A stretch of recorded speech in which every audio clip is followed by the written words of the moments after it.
ঘট পূজা করবে না? আমি ঘট পূজা করে নিতে বৌদিকে ডাকো না। দেখেন তো আসেন কাকিমা। কি করতে হয় একবার ঘট দিলে? আমরা জানি না গো। আমরা শুনে দিছি। আপনার বাবা দেয়নি? আমরা তো বাড়িতে খাই না, ওই সেই টুকরো খাওয়ানোটা যেরকম ওই পাস্তা তেল রান্না করে খায়। হ্যাঁ রান্না তো দিয়েছি। আমরা জানি না। হ্যাঁ?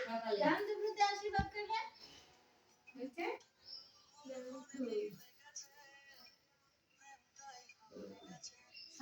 আশীর্বাদ করে যে যেরকম পারে সেরকম দিবে।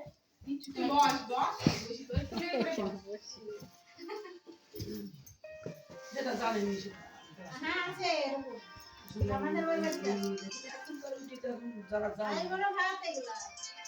আবার অনেকে অনেক নিজের কাজ বলে যারা হ্যালো নিজের বাড়িতে খাবে না পরের দিন হচ্ছে অন্য বাড়িতে খাবে। না খেতে বসতে তো কে তুই ও চলে গেছে মাঝে চলে গেছে। ও খেতে বসতে মাসির বাড়ি আর মাঝে ভাত চলে দিছে গেছে বোনের মেয়ের বাড়ি।